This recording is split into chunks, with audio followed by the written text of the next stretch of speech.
Okay, we're not quite at a quorum, but we are going to get going. I will call this meeting to order on 6:04, 6/22/2026. Changes, additions to the agenda. We are going to skip over things like approval of minutes until we can take a vote. And I'd say we should be able to do that within the next few minutes. I'm sure someone else will pop up. But until then, we are going to skip over to, well, are there any other changes to the agenda, Christine? Just the, their 7C termination. We're not having termination tonight. So no termination tonight. We'll skip over approval of minutes and go right to public participations and announcements. Public comment is not legally required, but we believe it is crucial for us to hear from our community members about their concerns over issues. Through these meetings, our board models for our students how to conduct public discourse, and that the board and members of our community can approach controversial issues in a civil and constructive manner and can demonstrate mutual respect. Having said that, please know that the board is here to listen. The public comment period is not designed for discussion. Please start by identifying yourself and what town you reside in. With that, is there any public comment today?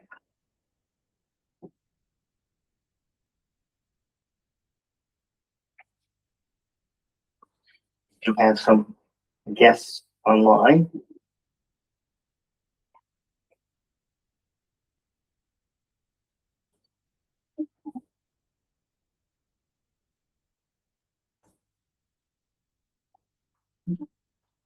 Worth.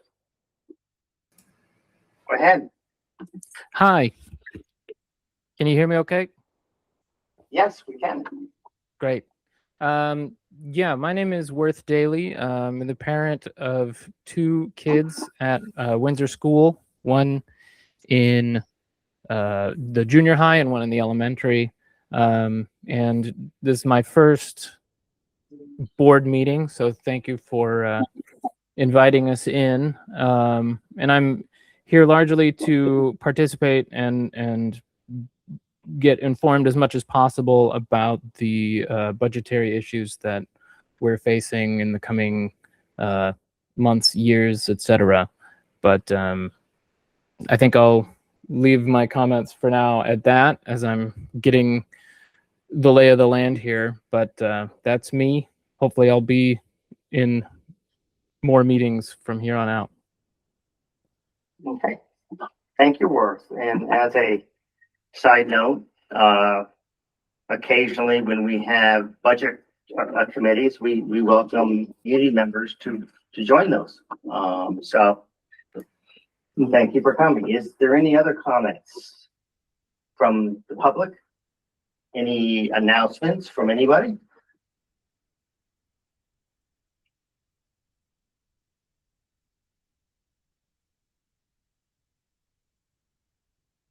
Well, as a Albert Bridge parent, I'd have to say the end of the year went out with quite the bang. Exciting to see the sixth grade class walk out, and from a parent point of view, the really positive feelings about of my child towards the school in general. It was just a great way that they ended the year. So thank you for all the staff, to the staff and the administration of Albert School. Anyone else? Okay. And at this point, what do we have for a count? Do we have 7 yet? We do not. Oh my goodness. So close, but yet so far. We will begin the administrative report. Right, what first? Screening.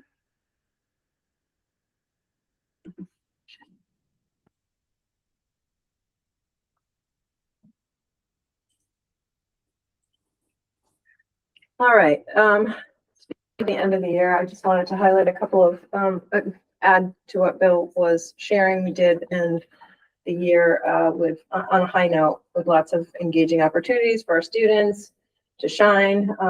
There's a couple pictures of, on the left is the Triumph Fine Art Showcase this year, which was lovely. Students in Triumph performing and getting awards. We had Panther Cub Night at Weathersfield, which is a wonderful tradition. At Weathersfield, they invite their incoming kindergarten students in, and they do some fun activities, meet their parents, give them some goodies for the summer, and it really helps the kids feel more comfortable coming to school. So those are some great highlights. We also had a couple of leadership days, one at Weathersfield, one at Heartland. Very different, both very successful and student-led for the most part. And then we had the prom, so I had to put a picture of the prom in there. And students looked amazing and did a great job of presenting themselves and then having fun at their prom. So we did end the year on a great note. I am gonna do kind of a summary annual report as required by the education quality standards. There's some things that we need to report on annually. I'm gonna report on some of those. We're just got a data report. Jen has some things to report on, and Tracy as well. But I get to go first. So for high school performance, these are the highlights of 2026. We had a 100% graduation rate. That excludes a few students who are on IEPs that are done, but actually stay because they are on transition plans until they're 21. So other than that, we had all our students that were enrolled graduate. We did have a dropout rate this year of 1.7% in grades 9 through 12. And a college rate, our college rates are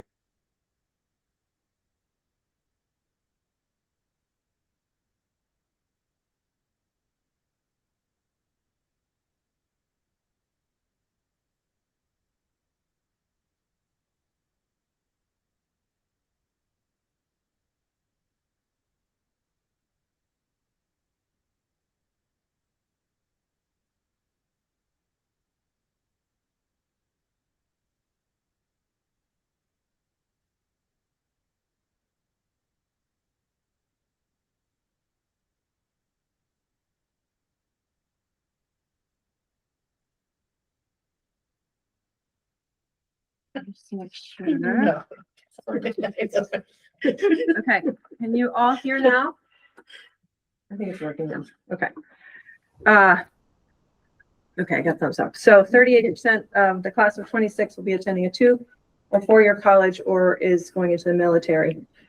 And we had 195 students participate in clubs, National Honor Society, and Student Council, which is a lot, actually. In terms of student pathway data, which Kim Gogan helped compile all of these numbers for us.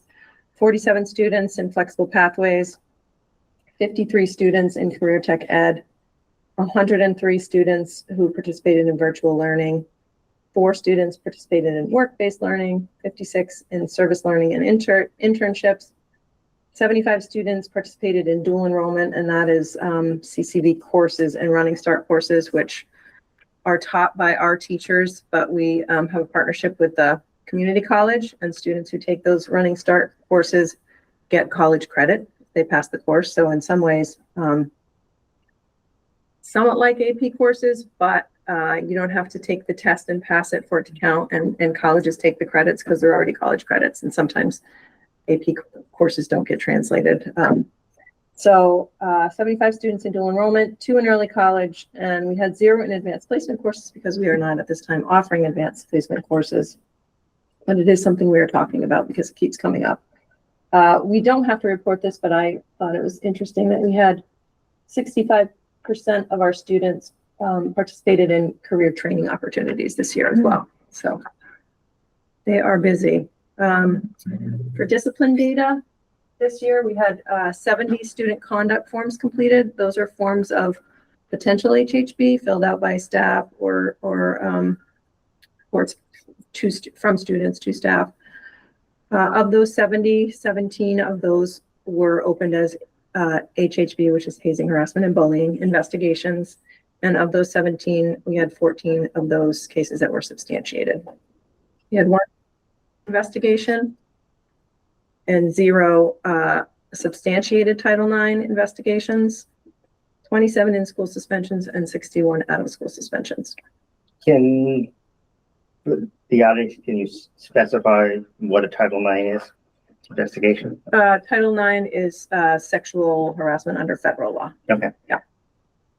I thought I saw a hand. Elizabeth? Elizabeth? Thanks. Is this all across the whole supervisory union? It is, yes. Okay, That's and right. the data about high school student pathways, is that also across the Yes. whole supervisory union? It's Windsor High School. Yes, just Windsor High Windsor. School. Okay, Yeah, thank you. yes. Yep. Great question. Is there a Okay. breakdown of where the like proportionality of the HHB data? You mean by school? Yeah. I can get that to you. Okay, thank you. Yeah, just let me make a note. Okay. So every year in the spring, we give the measured results assessment survey to our 4th graders and up to 12th grade students, our staff, and our families. This year we had 732 participants, and which is up from last year. We only had 673 last year, so that's encouraging. Last year, our targets, there are 3 main areas: academics, culture, and leadership. All of the questions lead into categories, and from those categories, we can look at them and set goals around where we're coming up short. So last year in academics, the target was student goal support. In culture, it was trusting relationships, and in leadership, it was pro-social behaviors. So those were our scores last year, a 68, a 73, and a 73. We set some targets. This is where we landed this year. So we did make growth. We didn't hit our targets in academics and culture, but we did in pro-social behaviors, and I attribute that to all the work we did around discipline and making clear expectations for students. So these are the results from this year in those 3 areas. So up a little bit. Our leadership score last year was 74, this year 74.25, so a little bit of growth. Culture was 77, this year it's 78. Academics was 74, and it's 74.75 this year. It's interesting because it's different. It's not the same cohort of people taking the assessment every year, so it's good data, but not necessarily completely comparable.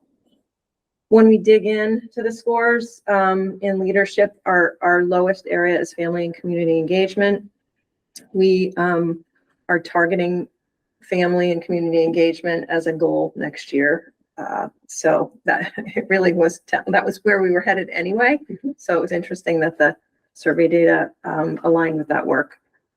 In culture, trusted relationships still comes up as the lowest. So we're going to continue to work on making sure that we have trusted relationships among staff and students, and each student has a trusted adult in each building. That's very important.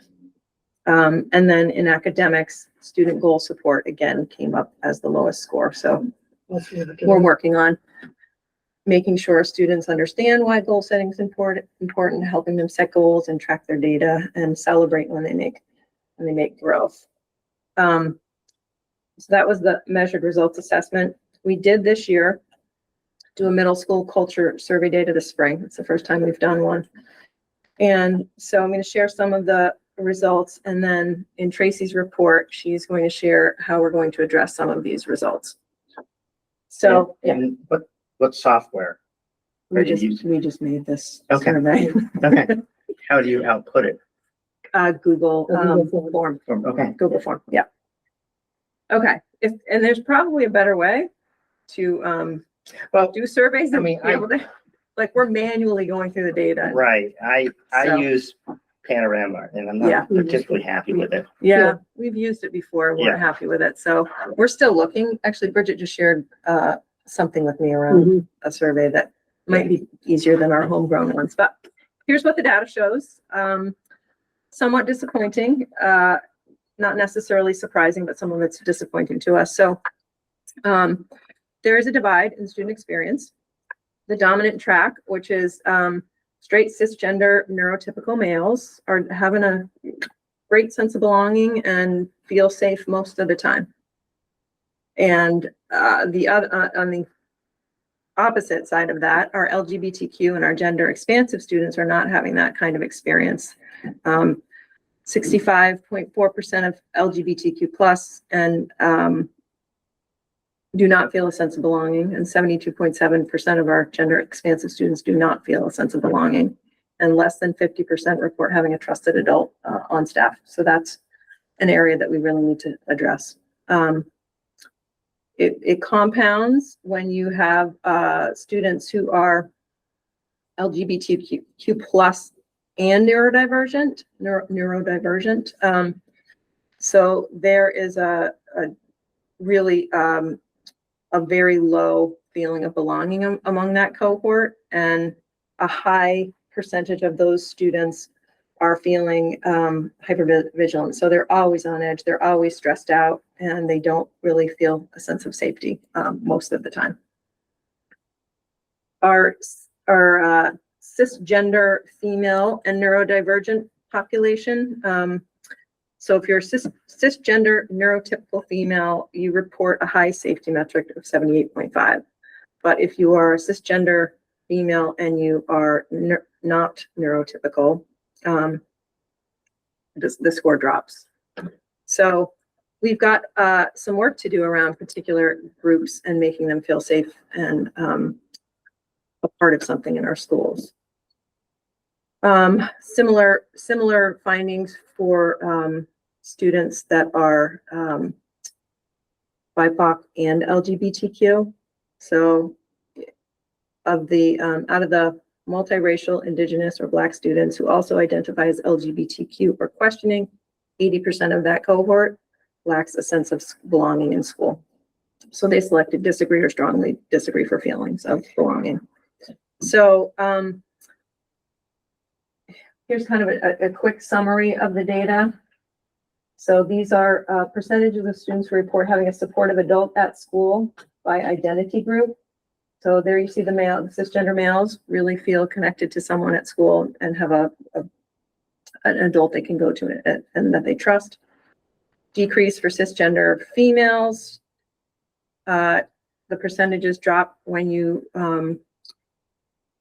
when it's the disabled or neurodivergent group, and drops even further when it's the LGBTQ or questioning youth group.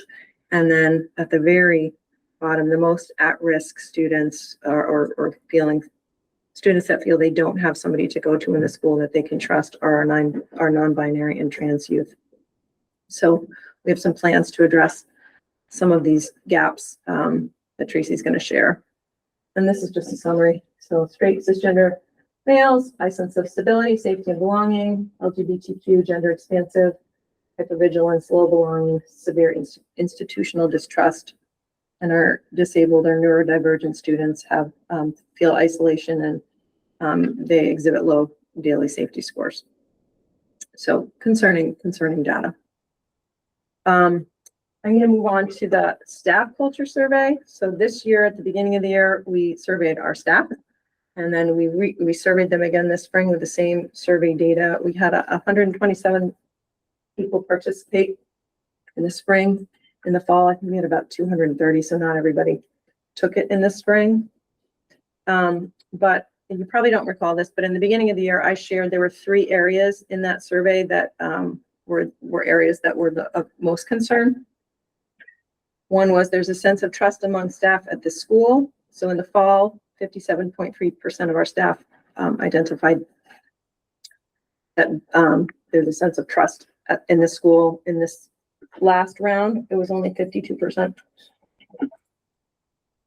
For the question of, I believe that leadership listens to and acts on staff input, we did improve in that realm from 55 to 62%. And the other category or area that we were targeting was, I'm confident that adults at my school can have honest and difficult conversations. And so we did improve slightly in that category. So some growth, still areas to grow. I pulled a few of the questions from the survey just so that you can get a sense of what they're like, and showed their fall scores. The first column is the percentage of staff that agree or strongly agree. The middle is neutral, and the right-hand side is disagree or strongly disagree. So I feel acknowledged as a unique individual, recognized for my strength and appreciated for who I am. Some growth in that realm. I feel comfortable being myself at work.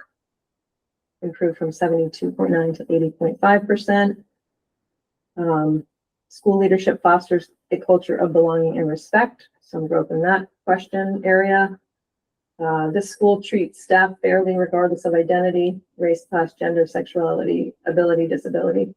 A good amount of growth in that particular category, which we're happy about. And then I feel like I belong at my school. There was a slight decrease in who agrees or strongly agrees, a slight decrease in who disagrees, but more people in the neutral area. So I dug into this question a little bit just to break it down by identities or statuses. So for sense of belonging and disability status, you can see that there's a category of some people just don't answer that question, as you can see. And then a majority of people say no disability, and then some people say prefer not to say, and a fair share identify as staff with the disability. And you can see where they feel they belong or not. So we have some people that don't feel a strong sense of belonging in their school. A majority of people do, which is good, but we want everyone to feel like they belong.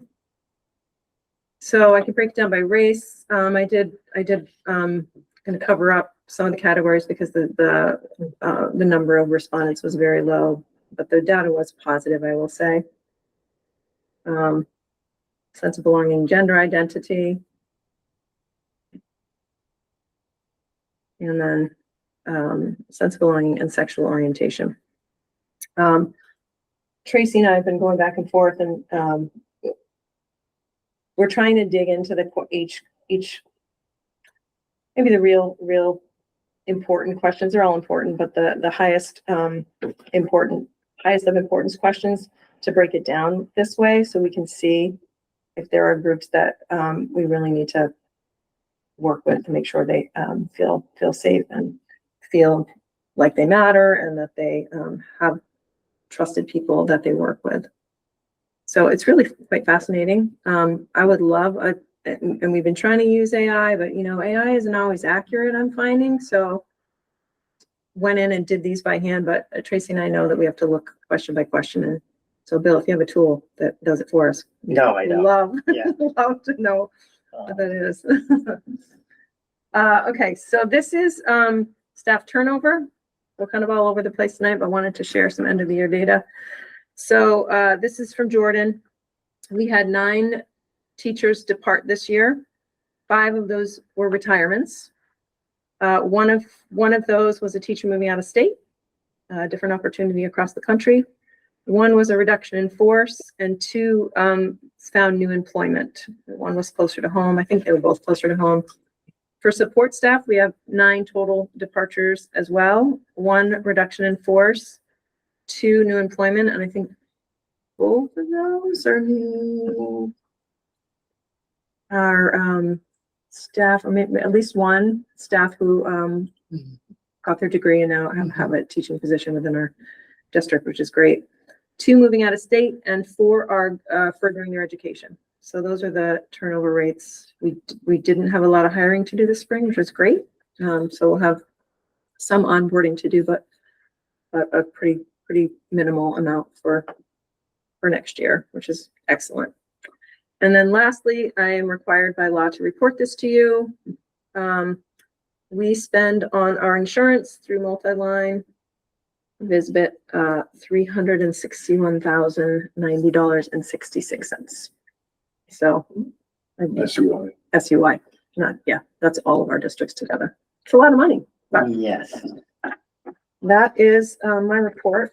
I pass it on to Jennifer Holtz. So I will stop sharing. Do you have my slides, Christine? I don't know. Let me look. Yeah, I shared them with Lori, but I can. Elizabeth? But before you move on, would you mind going back? I'm sorry, to the HHB slide again. Yes. Give me 1 second. Yeah, that's what. Yeah. Let me go back.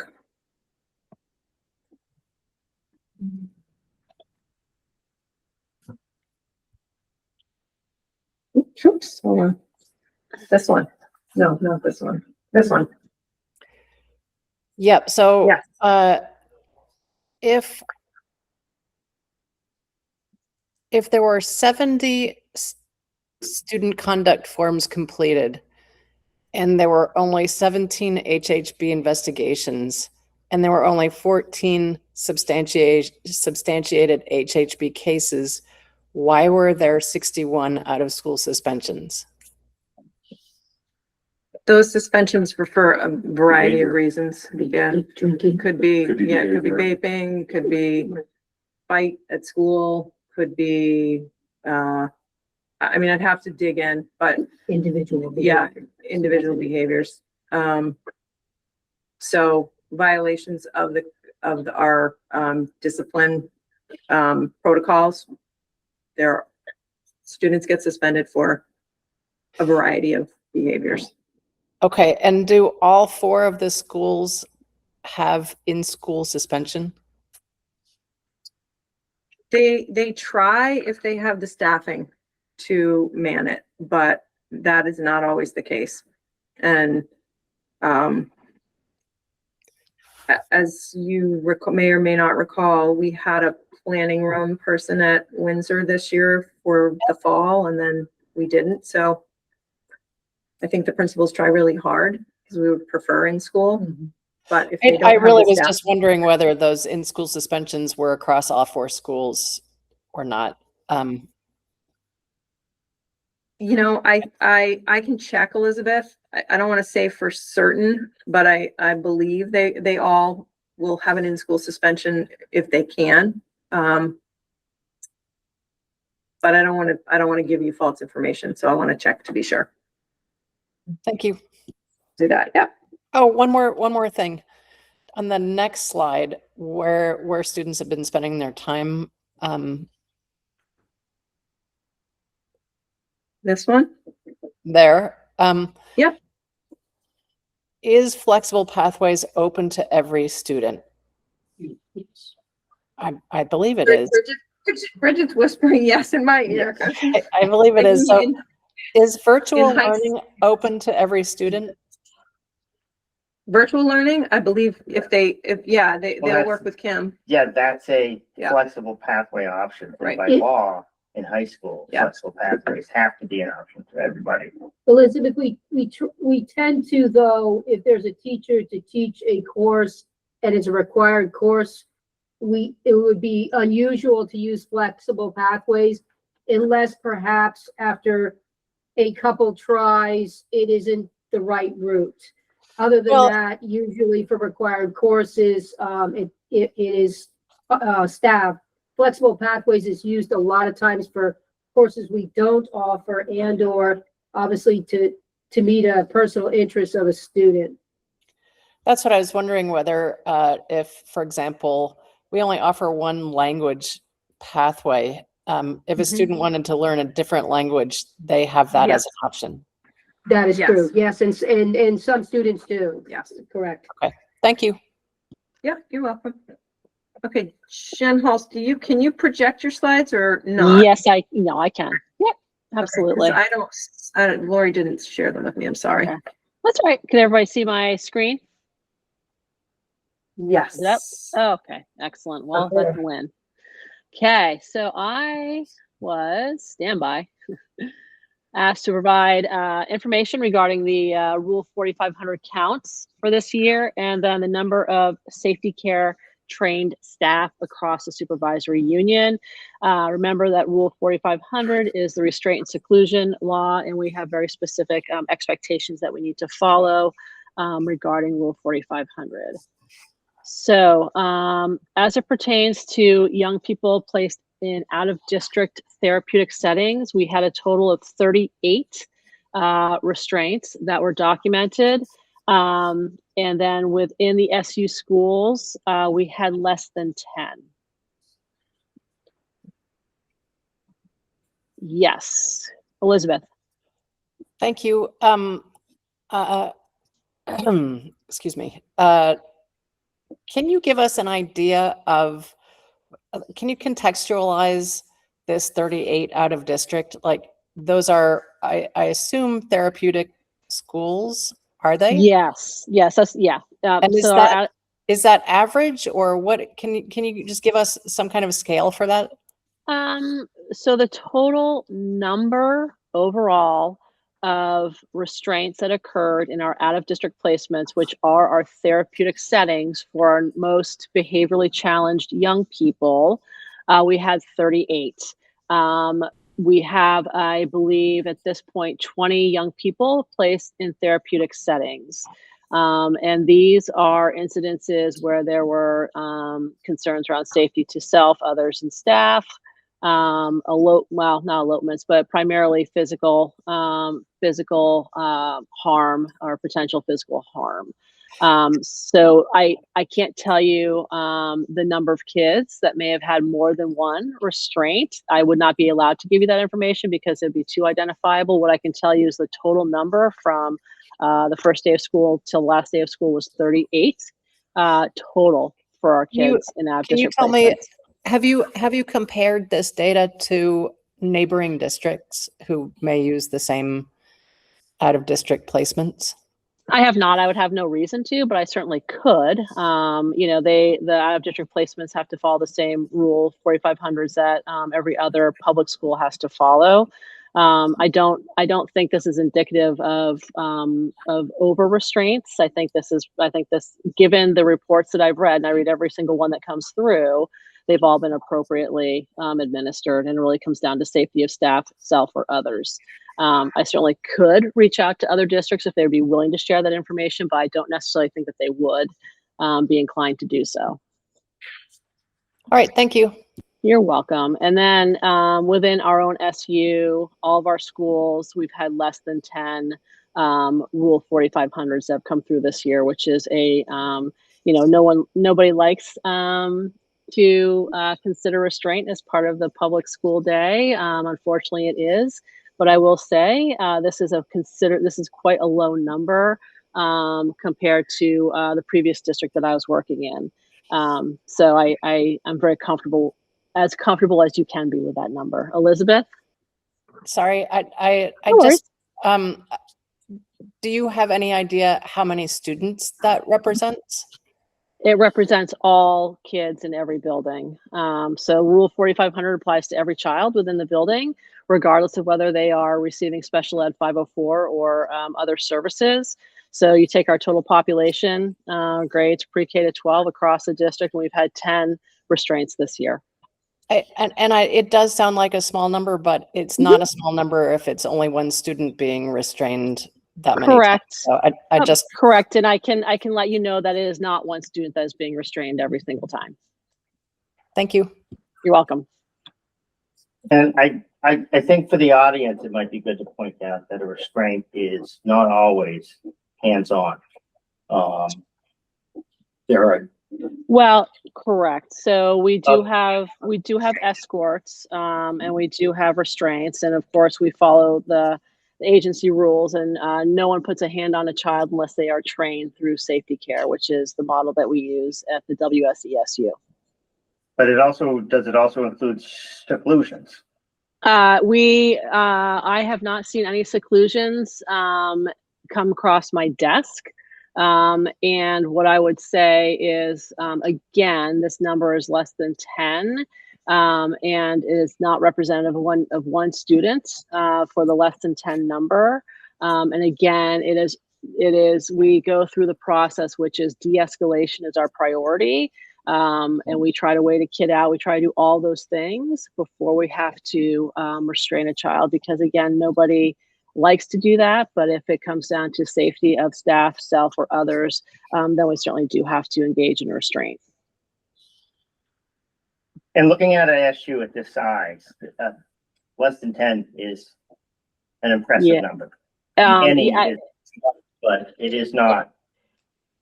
When I saw this number again, given the context of the conversation, I was pleased with it because I came from a district that was slightly bigger but had considerably more restraints. So I think this speaks to the work that that's going on in our schools around de-escalation and social skills learning in our SEIs. I think they're doing some really great work. They're really helping kids get through their day so that they don't get to a point of crisis. Any other questions about the 4500s? All right. And then the last bit of data I was asked to share is around, we utilize safety care. There are a number of approved models across the district to utilize when it comes to de-escalation restraint. There's CPI. I used to be a trainer for CPI. There is Handle with Care and Safety Care. So the fully trained staff that we have at ABS, we have 4. At Windsor, we have 10. At Wethersfield, we have 4. And at Heartland, we have 4. And then we have folks who have only been trained in the de-escalation piece, which are referred to as the chapters 1 through 4. And they cannot put hands on kids, but they are trained in utilizing the de-escalation process, which is key, because that's where we want to be able to support our youngsters before it becomes a crisis. And then we do have a full day training for recertification, which is scheduled for September 4th, which will be facilitated by Erin Rockwood, Jen Albee, and the third person's escaping my memory. Julia Barakian, and Annalise as well will be participating in that. Any questions around those numbers?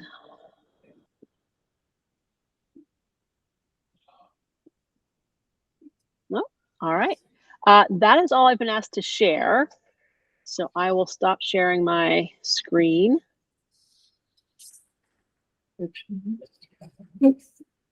Share again. Each time you can just stop it. It will just show data. Okay.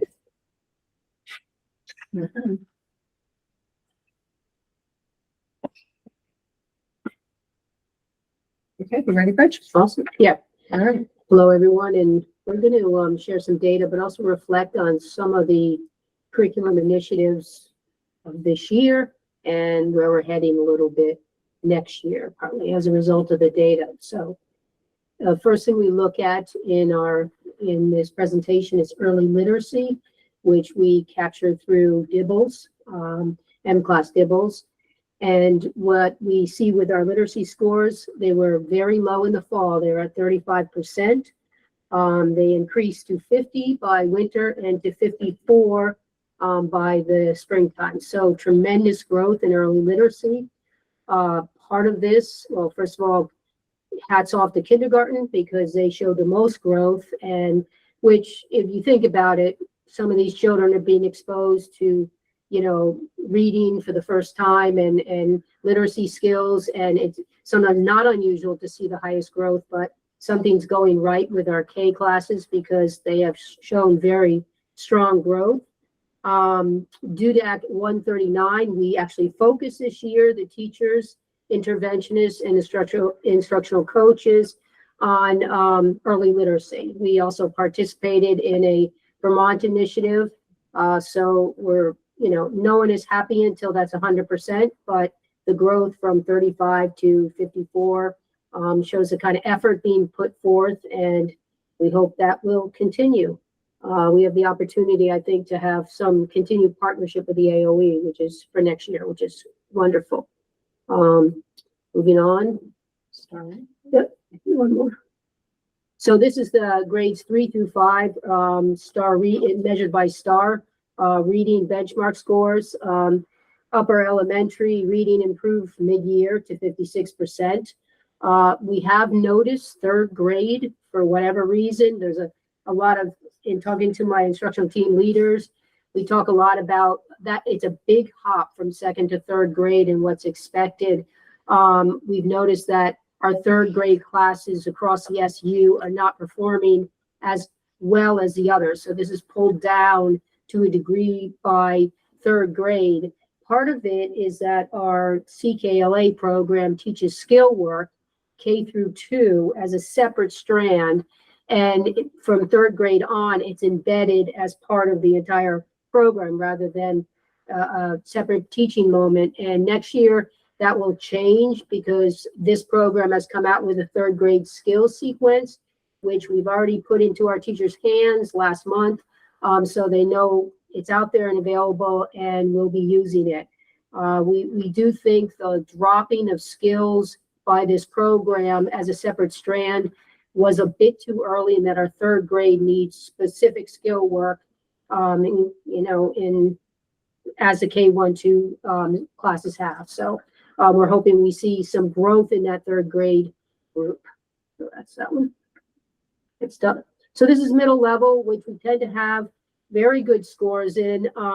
This is, even though it went from 67 to 64, it is generally our sixth grade class especially, which tends to perform, higher, much higher than the seventh and eighth grade. And we'll talk a little bit about that in a moment. But our reading scores generally in the middle level tend to remain in relatively decent and strong shape.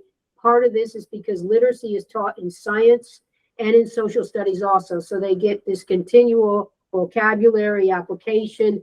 We were in a science room and they were working on a writing piece. So they get it dosed sometimes 3 times a day.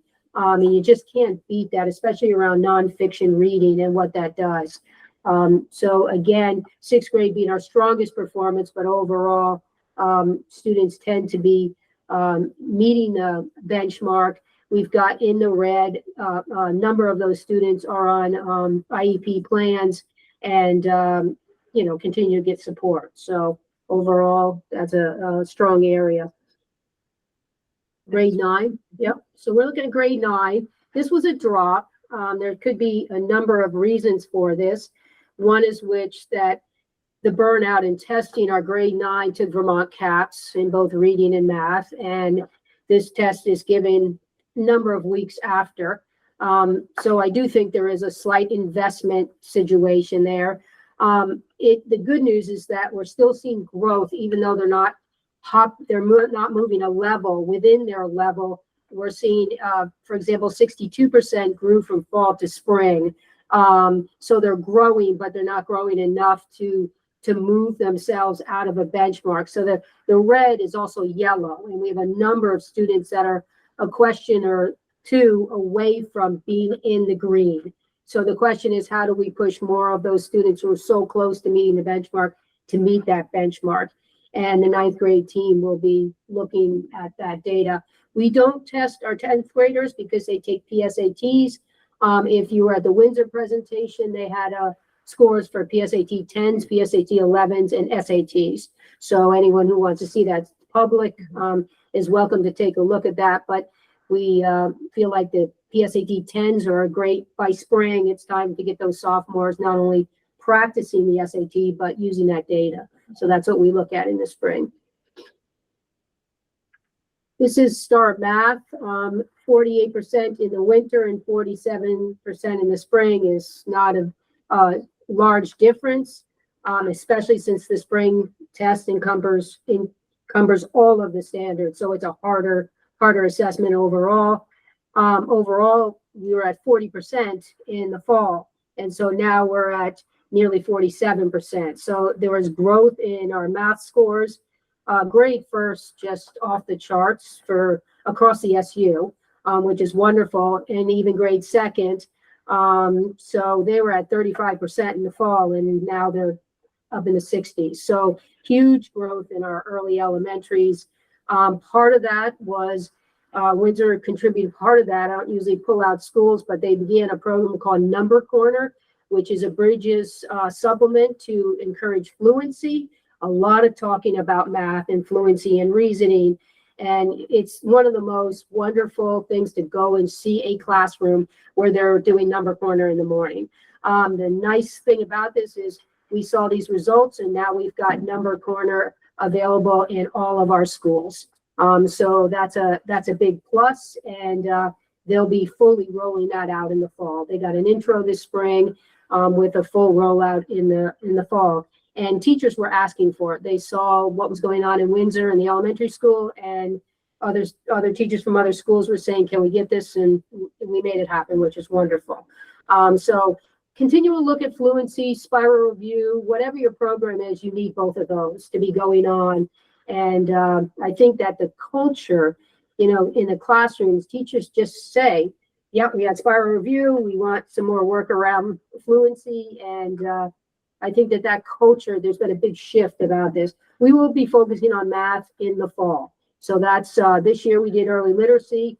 Our focus in the fall will be, for K through 5, will be on math. So we're going from there.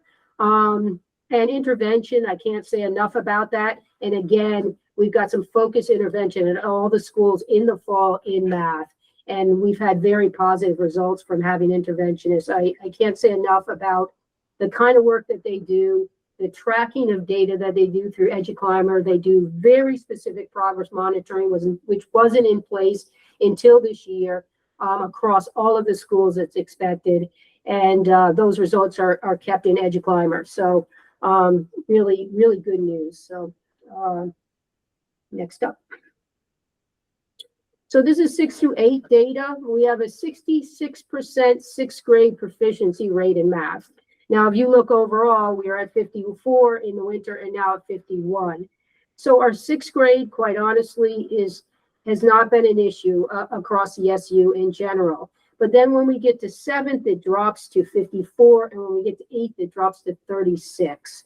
We're seeing a tremendous dropout, as is the state. And that's not an excuse because, but it's a trend and a pattern within the state of 8th grade and 9th grade performance. And we'll see that on the next slide also. We're seeing it in Vermont CAPS also, so it isn't unique necessarily to STAR, but how our 8th graders and 9th graders perform in math is a super focus area. What often happens is we do great work with intervention in the early elementaries, to a degree in the middle, but not so good when we get to 8th and 9th grade. And that, working with Kate Ryan, we've got some ideas in terms of 9th graders. But also 8th grade, it's a setup that we've got now in the middle school for next year's schedule to provide intervention. And we're well aware that our 8th and 9th grade data, again, like the state who has their own initiatives around this, is not anywhere where we want it to be. So I'm not concerned about our program. I think mainly what happens with our program, adhering to it, number one, and number two, getting through it. So there tends to be a little bit more time spent on sort of catching up on skills, and then they've got to be exposed in order to be able to take assessments. And so getting through the program and proper pacing, those are things that we're going to be focusing on next year. We do have Algebra 1, as you may have heard, at every single school this year. Kids aren't going to be bused. So we have an Algebra 1 class in Wethersfield, taught by a teacher there in Heartland and also in Windsor. And they're all using Eureka Algebra 1. And we've done professional development work that just the last couple of weeks to get them organized and ready to go. And it's fairly rigorous program of algebra. So I'm hoping we see some of the positive results. That's 8th grade algebra from that. Anyway, that's definitely a focus area, especially in our 7th to a degree, but our 8th and 9th. So you see the 9th grade scores. 36% met the benchmark in the spring scores. And again, our Vermont CAP data is pretty similar. We need a lot of work. I've been working with Kate Ryan about this. She's made some changes in what we do with our 9th grade math program. Stay tuned. I'm hoping we see some positive results next year. And again, I'm not going to use excuse. It's not unique to Windsor, but this is, we need improvement in this area. Okay, continuing. So this is free and reduced lunch. Again, we maintain, you want to you know, talking about cross-sectional data, we maintain this 10% gap generally between students at an economic disadvantage and students that are not. It's 10% in reading. Doesn't seem to move a whole lot, which is, I think, in part student engagement, family engagement. Those are students that tend to change schools the most.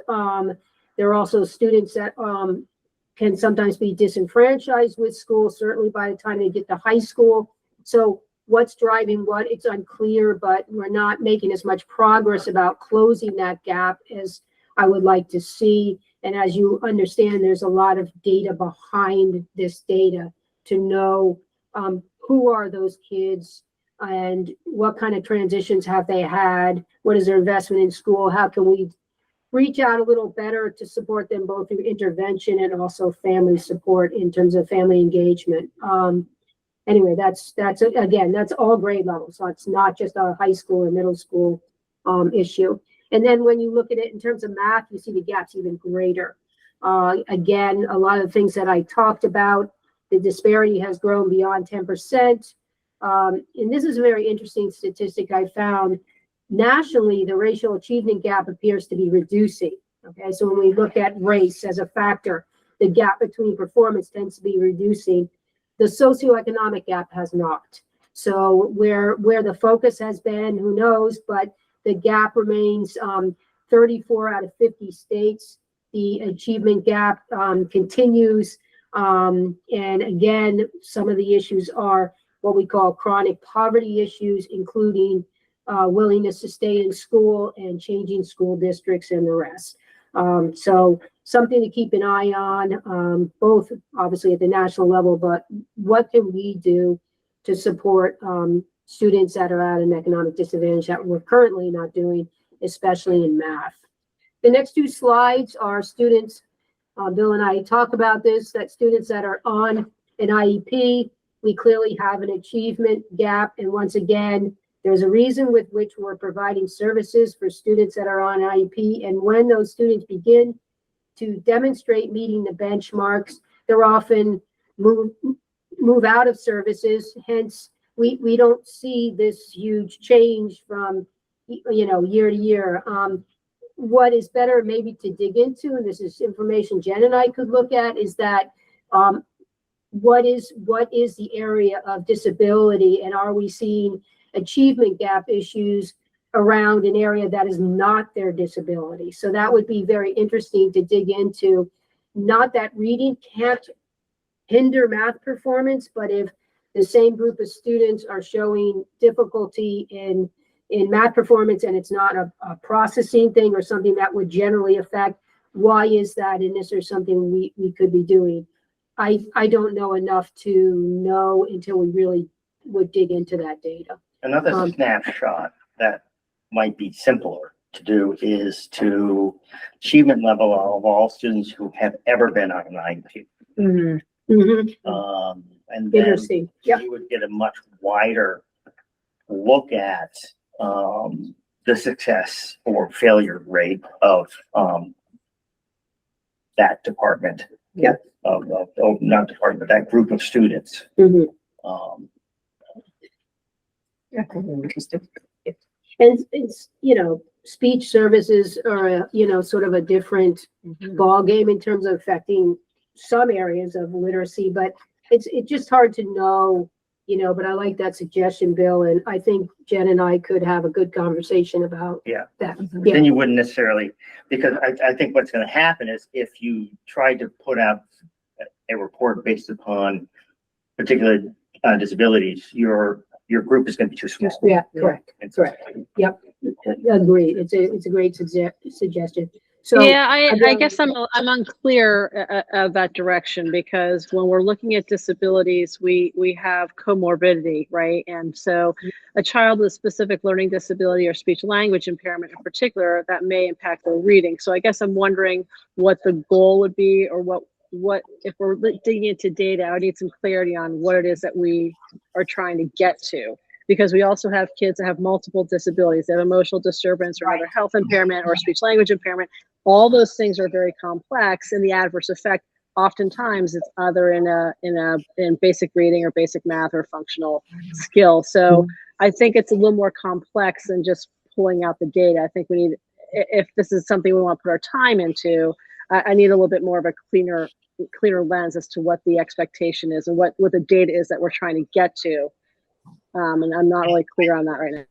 Yeah, I think there's a couple things that would be helpful from my standpoint as a board member, and just to look at the performance level of students on IEPs. How are they performing longitudinally in the long range?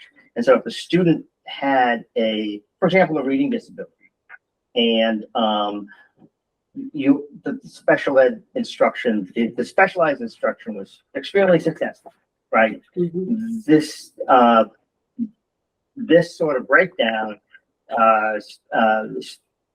students on an IEP doesn't show that student anymore because they've been removed from the IEP. They still may have a 504, but if just sort of a quick snap longitudinally, all students K-12 who at one point or another had an IEP, how are they performing as a whole?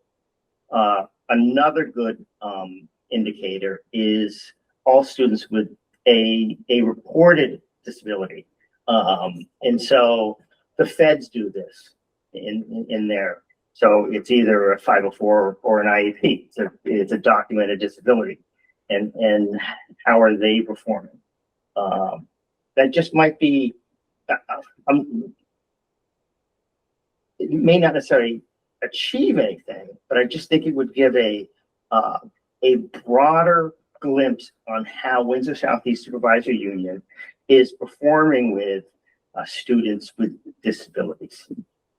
Because those disabilities don't go away if they go off an IEP or if they get off a 504. Those disabilities are still there. So how are they performing as a whole? So I think that would be a much more useful than looking at how students are based upon their particular disability. Because Jennifer, I think you're absolutely right. That sort of category of kids and that sort of specific. I don't think we want to see how students with a reading disability are doing. We want to see how Windsor Southeast Special Ed Department, the money that we're spending, what return are we having on our dollar for that large amount of money that we're spending, and just looking at students over a long longitudinal time would give us a better picture. Okay, I can certainly give you exit data, and so just so the board understands, we're talking about 300 kids that are currently eligible for special ed services. So are you looking specifically at kids that have exited and are currently enrolled and wanting to understand how they are performing? Because that's a pretty big ask, and it's going to take some time to pull that data. So I just want to be clear on what the board's asking for. I'm not saying that, oh, tomorrow can we send me this? I'm just saying in future years, when in this particular presentation in particular, to have that in a listing of actively enrolled students who at one time or another received special ed services. Okay. Based on their performance at this point. That's all. Okay. All right. For the summer, I'm not talking for the past, but just in the future, to sort of, because we have this discussion every time. And Not today. before we had our wonderful new curriculum coordinator, I was the one who was bringing it up usually. Be like, oh, well, this is the result of the fact that students who are on an IEP are there for a reason. And so once we work with them, they become off this report. So this disparity in this, and especially in reading, this disparity between those who meet the standards who don't meet the standards will always be there because of the nature of the report. And so to counter that, to say like, say we have 500 students who are on an IEP or have ever been on an IEP, and you see that it's more of a balance, then you can see the success of what, your department does and what your teachers do and what the schools in general do, because those successes are there. When a student leaves an IEP, that's a success. From my Okay. standpoint, being a kid who used to be on an IEP. Yeah, I just needed some clarity as to, it was not clear what folks were looking for. So I can certainly add that to a report out moving forward. Thank you, Jennifer. Okay, now we're on slide 17. So, okay. I'm with you. So last year, at some point in time, the board requested, for very good reasons, how is a group of students who were third graders, how they do at the end of third grade versus how are they doing at the end of fourth grade. So this is a picture of, remember, the blue and green of third to fourth are the same group of students, which I actually find very interesting. So for example, in this picture with reading, this group of current fourth graders were 53% had met the benchmark. Now it's 59% of them met the benchmark in the area of reading. Fourth to fifth, we do see a drop, although overall our grades, more of our students in each grade level are meeting the benchmark in the following year, which is a good sign that they're growing. So fifth to sixth, take a look at that. I've mentioned earlier our sixth grade reading scores, 72% have met the benchmark in our sixth grade group. 6 to 7, slight growth, and that's that same, like, not enough growth for my taste, but 7th to 8th, similar situation in reading. And then 8th to 9th, we have seen somewhat of a drop off. That's funny data, because that is not the same group of students, because we have a large number of kids that are tuitioned out to other schools. So that does not include students that attend other schools. That's our entire 8th grade class last year, and how our current 9th grade class of just Windsor School is doing. Okay. And some of those kids tuition in. Yeah. And some of those kids, that throws the data too. Right. Good point. Some of the tuition in from other districts. So if we look at our STAR math, we first to second grade, I already mentioned that first grade tends to be one of our strongest grade levels in math.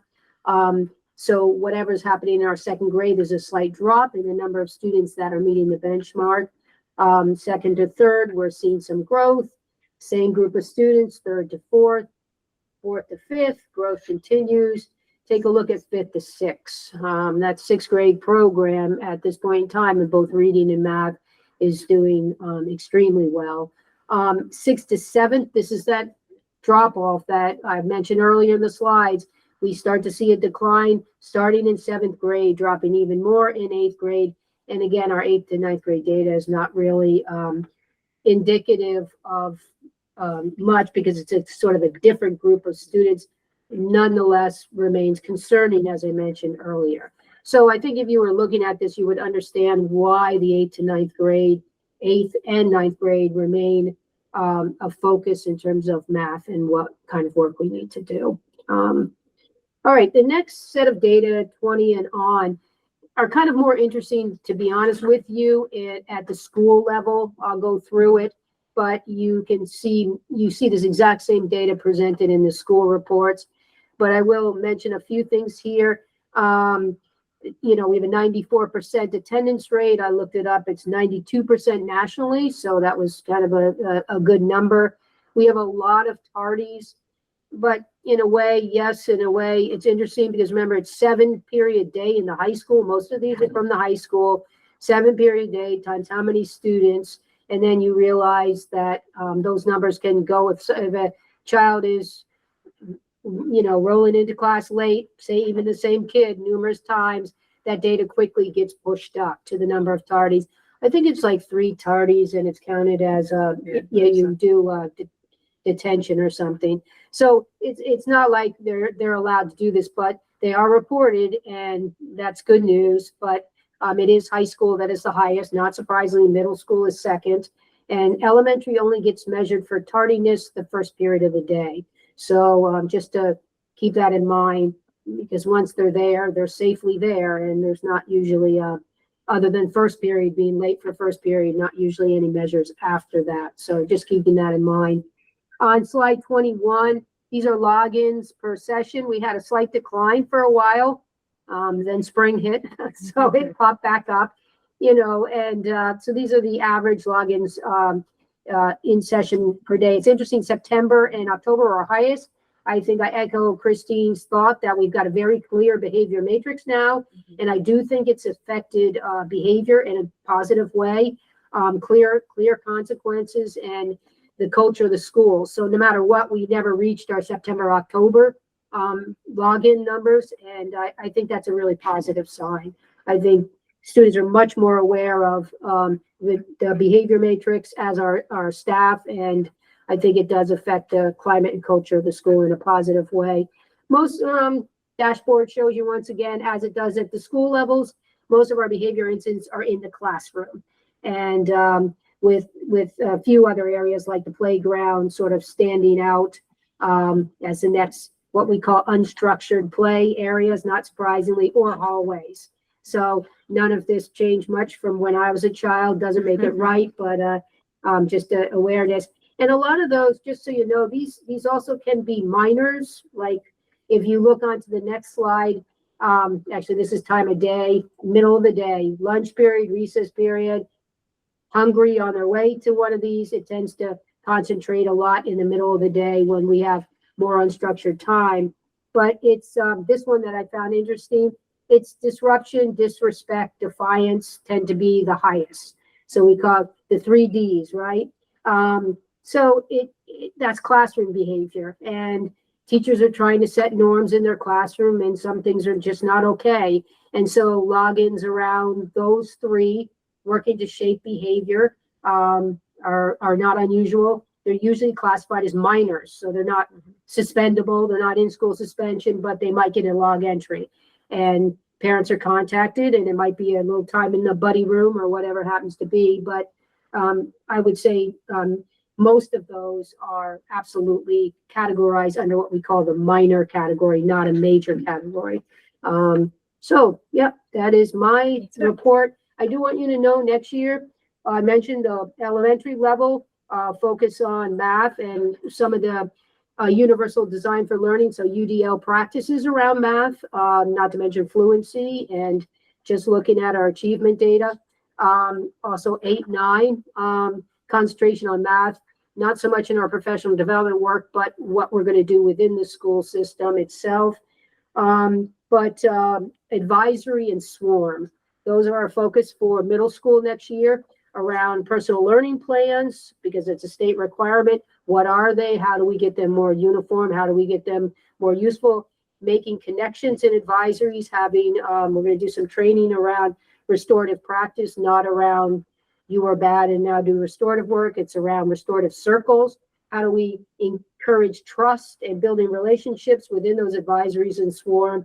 So our professional development work in the fall is really looking at making swarm and advisory time that not only students look forward, but teachers look forward to, and we're building trusting relationships. Christine mentioned culture and trusting relationships. So that will certainly be part of our focus for the middle and high school level. So, okay.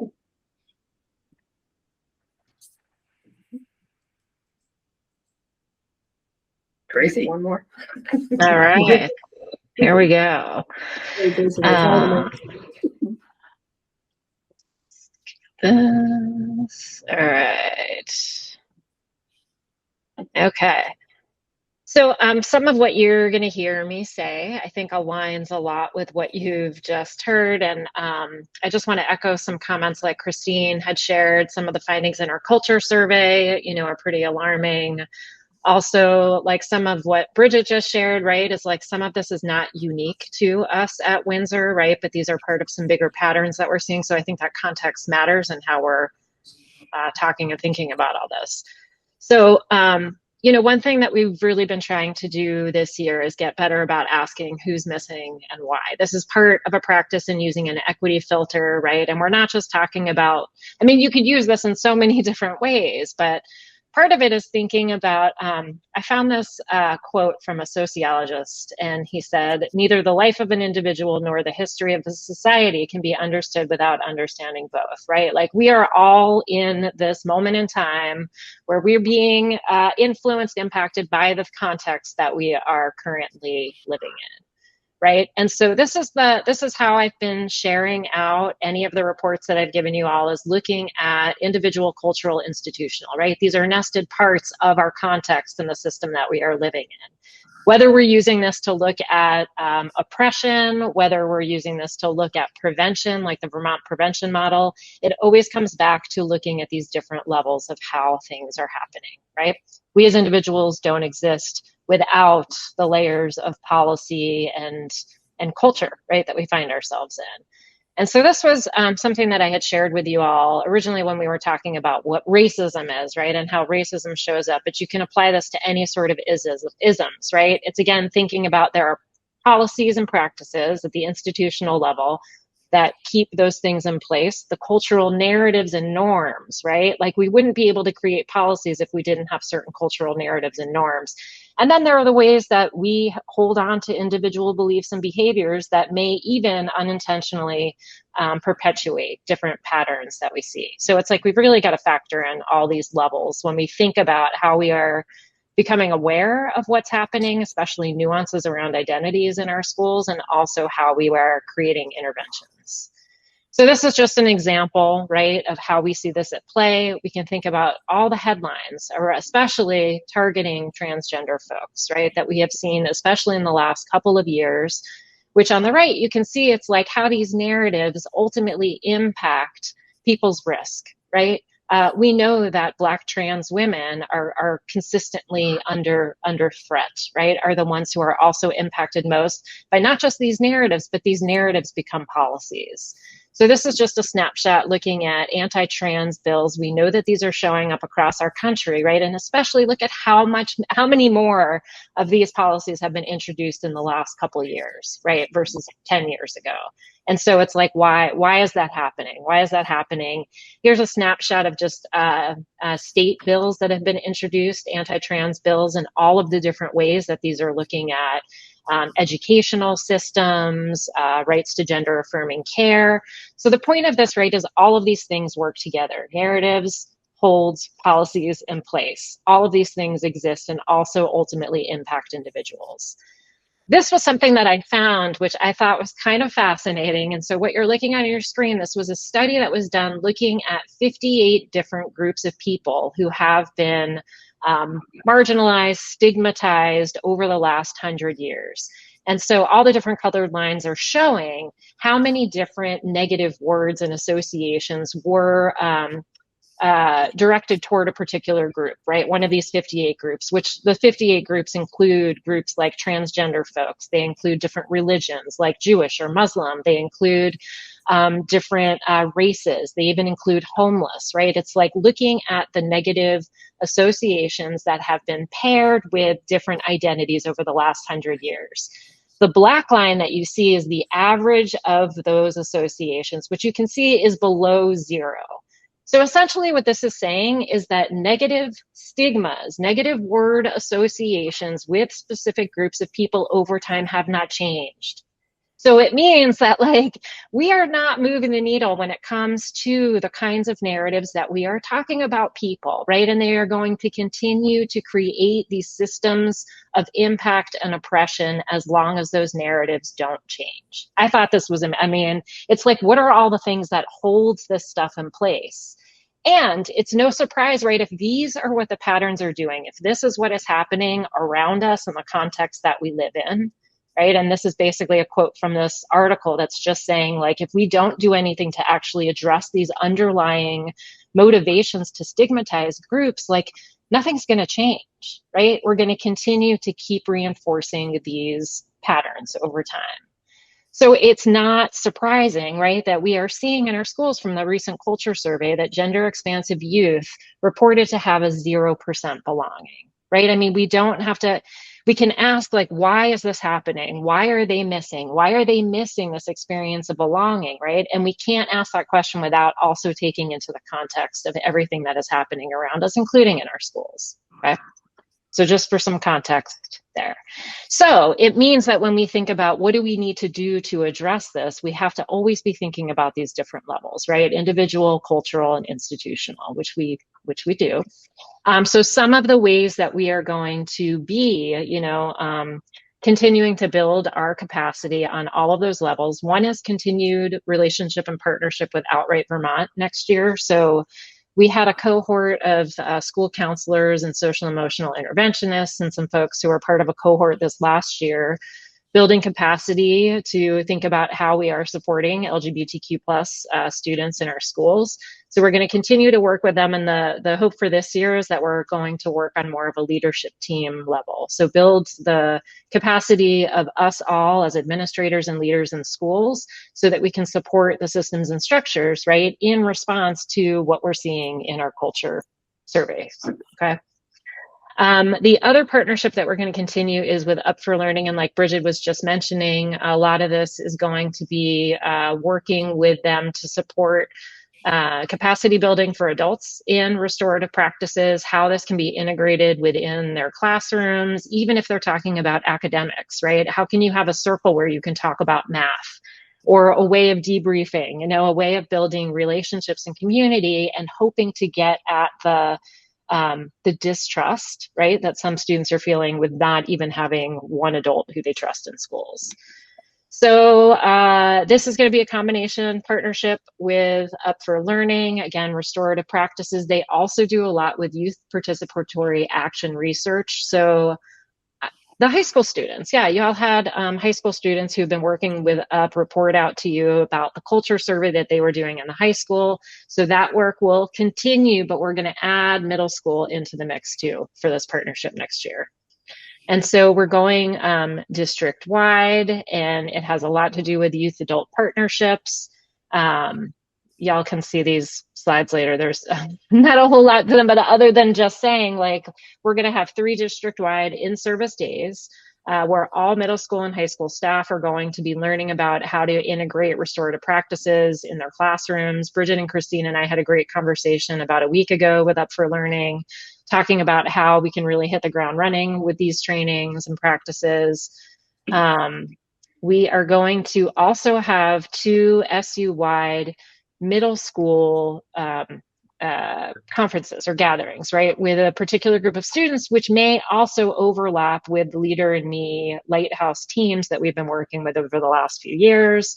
We're going to bring the group, the youth leaders and adult leaders from schools together across the SU to look at, right? We have culture survey data now from the middle school. So what is their ongoing role with some of that culture work going to look like? How do we really integrate this in a way that's going to ultimately change the results that we saw in our culture survey results? So again, all of this is just to say that these are the parts that it's going to include. There's going to be continued work with the high school teams. And really shout out to Kate for the way that she's thinking about restructuring advisory that will ultimately support, right, those trusting relationships with adults, but not keep kids segregated. Like, they need to have some place where they can have relationship and trust in order to then also be able to work across differences, right, and be in relationship with a broader diversity of folks. And so, yeah, continued cohort work with Outright Vermont, the restorative practices with Up for Learning.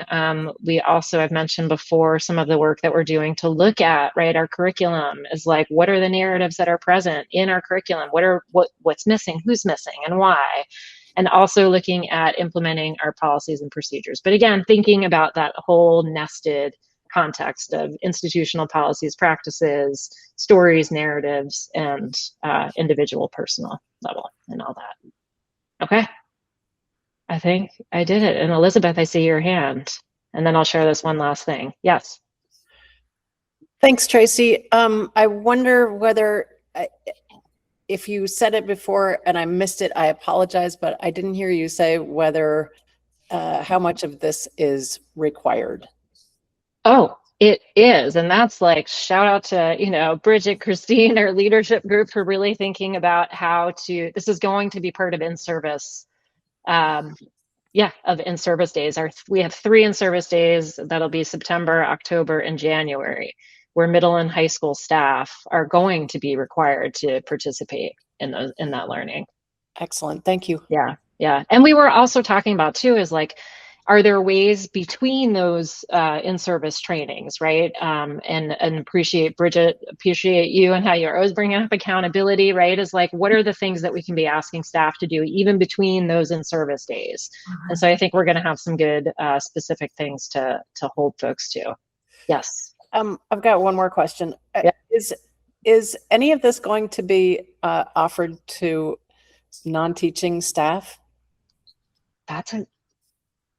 Are you thinking community or board or who specifically?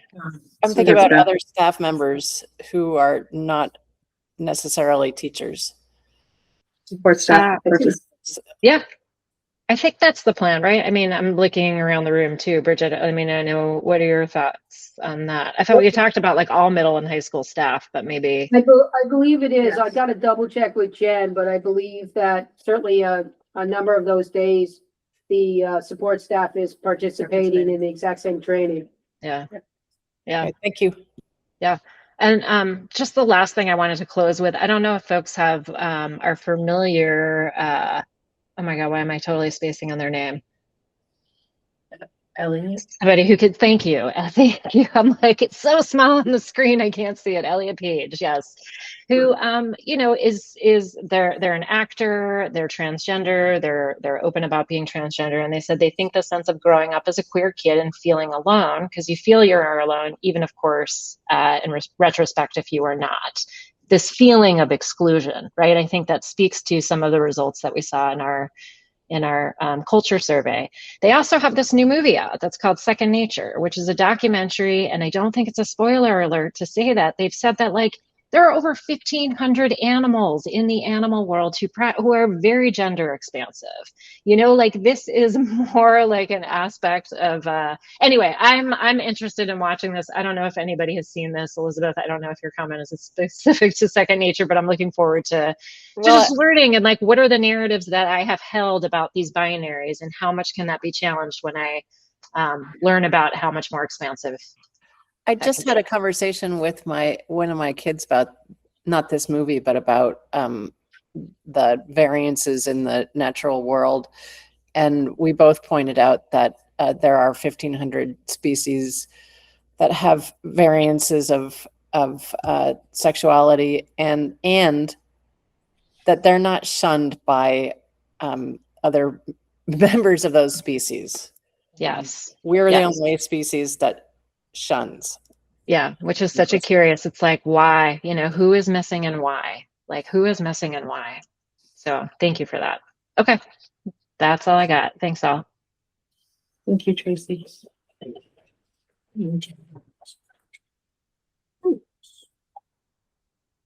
Okay. We got a count here. Did we reach 7? I emailed that. Did you text people? Sarah was like, I can log on. She did say she could log on for votes, didn't That'd she? be good. We did. Let me text her.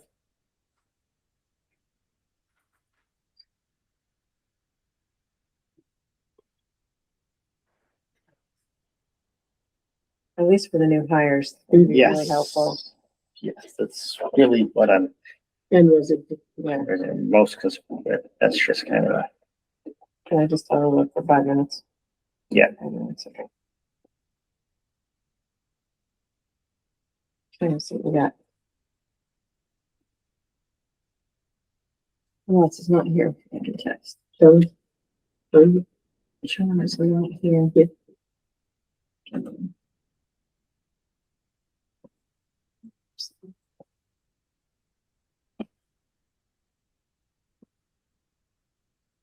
Heather Others on, in the Azores. in the where? Azores? Oh my goodness. I know. That sounds great. Probably 2 of them all. Yeah.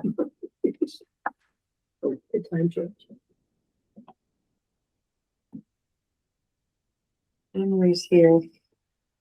Anne Sarah, Marie, yeah, you Anne can- Marie's here, yeah. Where was it from? 1, 2, 3, 4, 6, yeah.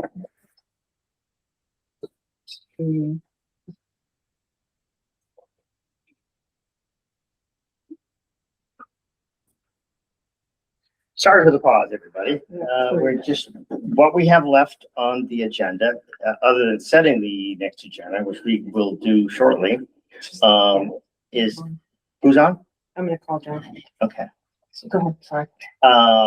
Is it requires us to have a quorum. And the most important part is to, first, the, 7 resignations and new hires. Resources.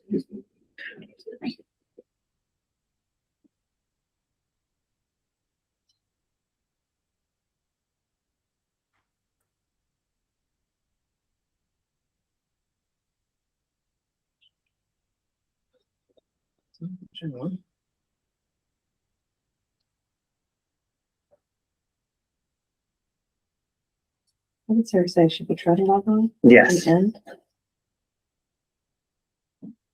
She was at her daughter's dance recital. Yeah. Yeah. So.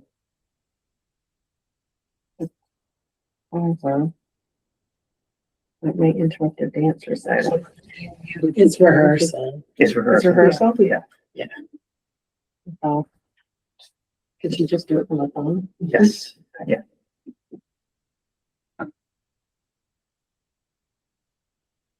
Dance recital. That's its own special type of purgatory. I know we have, it's dance recital week. It is. I love baseball, but my kids decided not to play baseball. That's okay. Would you be willing to just be on my phone and I'll put you on speaker and we have to approve some new hires, but we need you for the vote. Okay. Okay, I'll do that. Okay. Okay. Thank you. Sorry to bother you. Okay. She's gonna be on speaker on my phone. Okay. Okay. Okay, so that's that good. All right, I'll Yeah. put her on speaker. Sarah, you are on speaker for whenever you're ready. Okay. Thank you. Okay, so we're items for discussion followed by a motion. Resignations. So we did have one resignation today. It is a support staff member from SU. Her name is Judy Duhon. Duhane. Duhane, sorry. Thanks, Jen. So, I will take a motion to accept the resignation of Judy Duhane. Judy Duhane. So moved. Elizabeth. Second, Megan. Second, Megan. Okay.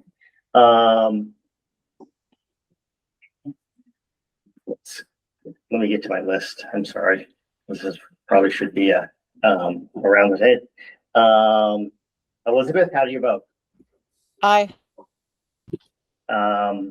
Amy, Aye. Megan, Aye. Sarah, Aye. Anne Marie, I'm also an I, but a sad I, because I shall be missed Yeah. at Weathersfield. Beth Ann. Thumbs up. Okay. And I am an I. We got Sarah. Got Sarah. Okay, Okay. thank you. Is that it for resignations? Yep. Okay. New hires? So I can start. I think Jen might have some, but yeah. So these are title SU hires. Okay. Not that it's SU employees. So Erica Euling from Weathersfield is to be hired as an interventionist. She's had 6 years of special ed at Weathersfield. Needless to say, she has her MA in literacy, training in OG, Orton Gillingham, science of reading, background, also experience with OGAP, which is a math ongoing assessment project, and an expert at differentiation, in part due to her special ed experience. So we're extremely happy to have her as an interventionist at Weathersfield, but she's an SU employee. She will be taking Amy Cam's position, who is moving over to Heartland as a reading specialist. So No, we're not she- losing. She's moving to Heartland to be a special education interventionist. Oh, Amy special, Kim. okay, got it. So special education interventionist for, I knew it was under special ed group somewhere. So that's my first one. Do we do both? Yep. Okay. And the second one is Jess Sivret, who you all probably know, many years of experience teaching at Weathersfield since 2009. Also has her master's in education, tremendous experience in elementary. She's very data driven. She's coming in as an instructional specialist, working at a number of the schools in the SU, including Heartland and Windsor Middle. She's been a director of after school programs. She's been on the Vermont Standards Board, Lighthouse Leader, a host of other things. Incredibly excited about the job. I'm very excited about having her. So that's the second one. And then Jen has some. Jen? Yes. So I have Tracy Hink, who I would like to put into the vacancy that was created by Maggie Brush. Maggie was the SLP serving the youngsters at Windsor and across the district. Tracy Hink is a find. I'm currently contracting with UVM to get her audiology services. She's a speech language pathologist and an audiologist, and she will be coming on board as a 0.9 FTE replacing Maggie. And I'm super excited about her skill set. She did work for Windsor, I understand, a year before this past year. So she is familiar to us as an employee as well. The second new hire is Christy Wariaz, replacing Erica Yingling at Weathersfield for middle school special educator. She's coming to us from Charlestown, New Hampshire. Her references were excellent. She's got a great vibe, great personality, and was well liked during an interview. And I'm super excited to be bringing her on board as well. And that will round out Weathersfield, who has been short a special educator since November. Is that the last one, Trace? I mean, Jen, sorry. I've got a couple in the hopper, but they're not ready to come forth yet. The hopper. Okay. In the hopper. Hopper. The chopper. Okay, I will take a motion to hire Tracy Pink, Christine Warhart. Pink. Christine, Tracy Hink, Christy Wariaz. Christy Warhag, and Erica Yingling and Jess Sivert. okay, thank you. Mean names. Elizabeth Burrows. So moved. Aye. Oh, yeah. Oh. So moved. So moved. Okay, thank you. Second, Elizabeth. Okay, thank you, Elizabeth. Do we have a second? Second. Okay, thank you, Megan. Trying to rush here. That's always a bad thing. How do you vote, Elizabeth? Aye. Oops. It's John Harrison calling. Okay, Amy, Aye. Megan, Aye. and Beth Ann, Aye. Anne Marie, Aye. Sarah, Aye. and I am an I. Woo, we did it. Okay. Thank you. Thank you. Thank you. everybody. Okay, thank you, Sarah. I'll let Thank you go you. back to All the right. recital. No, thank you. Thank you. Bye. All right. Bye. Okay. And Okay. with that, let's setting the next agenda. So our retreat is Retreat, August 17th. Larry and I met with Tracy Wren today. She's gonna help facilitate. We were working on the agenda, so I will send it to you. We're not Okay. done. Okay. It's a work in progress. Do we hold on policies? We're gonna have to hold on policies. Yeah, Fine. just because with all the wonderful thing he does. Yep, so we'll move those to the next meeting. Yep. So August 17th at 5 p.m. room 210. Yep. So next time we'll see each other. And, if we have time, we could probably whip through these politics. Okay. Well, I'm thinking we're gonna have to call a quick morning meeting to do some hiring. Because Okay. Jen's not done hiring. Okay. So probably in the next couple weeks. Jen, do you think Yeah, that's That would be reasonable? better We'll than do a more. dragging Yeah, it out. I have I have two positions. I'm just I just interviewed the last one today, and I've got to do reference checks. So I'm hoping by the end of the week or before then I'll have names for you. We can Okay. squeeze the policies in. These are. They're ready to go. So, super okay. easy policies. Okay. Elizabeth, Thanks, Bill. I strongly suggest, I won't be able to make the retreat, but I strongly suggest that at that time or at the warned meeting that there be a discussion and possible vote as early as possible on who will represent our SU board at merger negotiations. Okay. That would be a good idea. Well, it's my understanding that it's just the local boards that get a representative on the in the merger study committees. Okay. So I've double checked with Chelsea. She believes it's just the local boards. I can check with legal if you'd like. Okay. But we still have to vote on them. You have to do that at your local Local meetings meeting. before September 15th. Yeah. So When's our next you'll be in round? beginning of September. Okay. So you'll be on time. Okay. For Mount Escotney, Heartland, and Weathersfield. But I'll double check with legal counsel and SU representative. Study committee. Yeah, I can't imagine it would be appropriate for the SU to have representative at a merger between districts. I don't think so either, No. but we'll double check. Can I say one more thing? Absolutely, Elizabeth. Well, with the yield bill, we talked about this at our local board, but the yield bill is really going to hamper 8 districts in our area because the spending cap was lowered from 118% to 115.5% in a year where we have to eat rising costs and several other things. I have asked for our regional board chairs to meet next week. And so I will, I'll send a write-up of that, of what ideas come out of that meeting. It's board chairs, administrators, including any principals, superintendents, and Larry and his cohort, to just, yell about the situation, but also figure out whether we can pinpoint what the problem is in our area that's causing the difficulty in getting under the cap, and whether we can mitigate that together, or whether anybody has any wild ideas. But I'll report out on that, and maybe you might consider putting that on the agenda for the next meeting as well. On a side note, Elizabeth, I haven't seen anything. I'm wondering if you know what happened to the medical spending bill that went on to the governor's desk. Are you talking about the reference-based pricing bill? Yes. That was unfortunately vetoed by the governor. So, yeah, kind of classic. The one thing that would help.